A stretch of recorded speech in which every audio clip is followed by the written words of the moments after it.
నందమూరి బాలకృష్ణ ఏది చేసినా చాలా స్పెషల్గా ఉంటుంది. ప్రతి విషయంలోనూ ఆయన ఇతరులకు భిన్నంగా ఆలోచించి అదే విధంగా ఉండేందుకు ప్రయత్నం చేస్తూ ఉంటారు. అందుకోసం ఎంత దాకా అయినా వెళతారు. అందుకు ఉదాహరణగా నిలిచింది రీసెంట్గా జరిగిన ఒక సంఘటన. వివరాల్లోకి వెళితే బాలయ్య బాబు లేటెస్ట్గానే ఒక BMW కారుని కొనుగోలు చేశారు. ఈ కారు నెంబర్ కోసం ఆయన వేలం పాటలో పాల్గొన్నారు.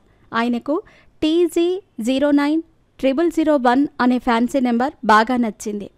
ఆయనకు లాగానే మిగిలిన వాళ్లకు కూడా ఫ్యాన్సీ నెంబర్ నచ్చింది. దీంతో వేలంపాటలో పాల్గొన్న బాలయ్య బాబు 7,70,000 రూపాయలకు ఆ నెంబర్ ప్లేట్ని దక్కించుకున్నాడు. ఇదే ఇప్పుడు సోషల్ మీడియాలో హాట్ టాపిక్గా మారిన అంశం. ఖైరతాబాద్ పరిధిలో ఉన్న ఈ ఆర్టీఓ ఆఫీస్లో జరిగిన వేలంపాట ద్వారా రవాణా శాఖకు ఆ ఒక్క రోజులోనే వేలంపాట ద్వారా 37 లక్షల రూపాయలు వచ్చాయి. ప్రతి ఏడాది లాగానే ఈ ఏడాదిలో కూడా వేలంపాటని నిర్వహించి భారీ లాభాలను ఆర్జించింది రవాణా శాఖ. సినీ సెలబ్రిటీలలో కేవలం బాలకృష్ణ మాత్రమే కాదు, ప్రతి హీరో కూడా తమ కార్ నెంబర్స్ ఫ్యాన్సీగా ఉండేలా చూసుకుంటారు. ఎన్టీఆర్కి 9999 అనే నెంబర్ ఎంత ఇష్టమో అందరికీ తెలిసిందే.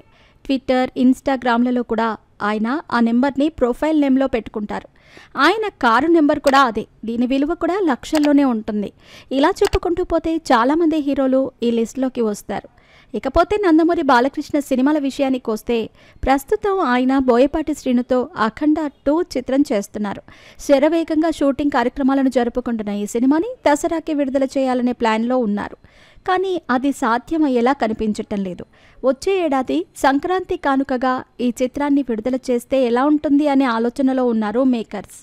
వరుస విజయాలతో అభిమానులకు ఎన్నో మరపురాని జ్ఞాపకాలను అందిస్తున్న బాలయ్య ఈ సినిమాతో ఏకంగా పాన్ ఇండియా లెవెల్లో బాక్సాఫీస్ షేక్ చేసే పనిలో ఉన్నారు. దేశవ్యాప్తంగా సీక్వెల్స్ బాక్సాఫీస్ వద్ద వండర్స్ని క్రియేట్ చేయటం వంటివి మనం కళ్ళారా చూస్తూనే ఉన్నాం. ఈ సినిమా కూడా అలాంటి మ్యాజిక్ని రిపీట్ చేస్తుందా లేదా అనేది చూడాలి.